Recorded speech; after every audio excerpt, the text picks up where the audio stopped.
চন্দননগর এটি অবস্থিত হুগলি নদীর তীরে। আর এই চন্দননগরের সাথে জড়িয়ে আছে হাজার বছরের পুরনো ইতিহাসের কথা। আর এই ইতিহাসগুলোর সাথে সাথে এখনো রয়ে গেছে চন্দননগরে পুরনো আদলে বানানো জিনিসগুলো।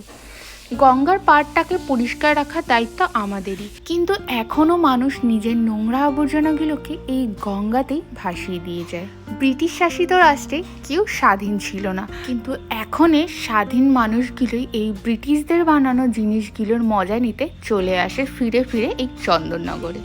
ব্রিটিশদের বানানো জিনিসগুলো দেখা ছাড়াও এখানে বসে গঙ্গার পাড়ের হাওয়া খাওয়ার অনুভূতিটাও আলাদা। ঘটি গরম খেতে খেতে গঙ্গার দিকে তাকিয়ে তার স্নিগ্ধ হাওয়ায় নিজের ব্যস্ত জীবনের ব্যস্ততাগুলো ভুলে একটু শান্তভাবে নিজেকে সময় দেওয়া। বিকালবেলায় নদীর গা দিয়ে চলে যাওয়া এই রাস্তা দিয়ে একটু হাঁটাহাঁটি করা। এই চন্দননগরের টানে অনেক দূর থেকেই মানুষ আসে, সঙ্গে ফটোশ্যুট এগুলো হতেই থাকে। কিন্তু চন্দননগরে কলেজ পড়ুয়াদের সময় কাটানোর জন্য তারা এই জায়গাটিকেই বেছে নেয়। পাশেই বিভিন্ন ধরনের ফাস্টফুডের দোকান রয়েছে। সন্ধ্যায় এই রাস্তাটার সৌন্দর্য আরও যেন গভীর হয়ে ওঠে। বাচ্চা থেকে বয়স্ক মানুষ সবাই এখানে নিজের সময় কাটাতে সন্ধ্যাবেলায় এসে উপস্থিত হয়। কেউ বা নদীর পাড়ে বসে গান করে, আর কেউ বা নিজের ভালোবাসার মানুষটির সাথে একটু সময় কাটাতে তার কাঁধে নিজের মাথা রাখতে চলে আসে এই জায়গাটিতে। চন্দননগরে আমি বহুবারই গেছি, এটা প্রথম নয়। আমরা ওখান থেকে বেরিয়ে গেছিলাম, ভেবেছিলাম এক্সপ্রেসো ধাবাতে যাব, বাট সেখানে আর যাওয়া হলো না।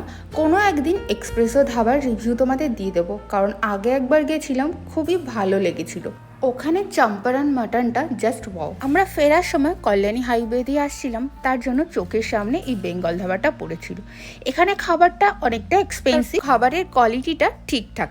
আমাদের খিদে তেমন একটা ছিল না, তার জন্য আমরা শুধু স্ন্যাক্সই খেয়েছিলাম। তো এখানে এত সুন্দর সাজানো গোছানো, আমার সেটা বেশ লেগেছে।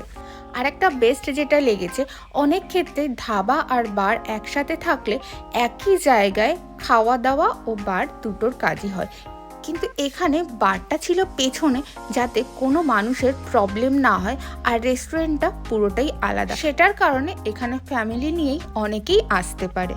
আর এই যে লরিটা, ওটা ফটোশ্যুটের জন্য রেখেছে, সমস্ত বাচ্চাগুলোই লরিতে উঠে ফটোশ্যুট করছে।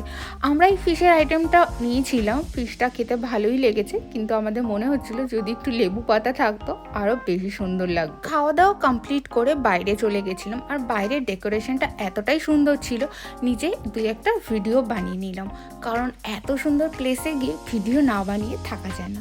চলো দেখা হবে অন্য কোনো ভিডিওতে, আজকের জন্য টাটা।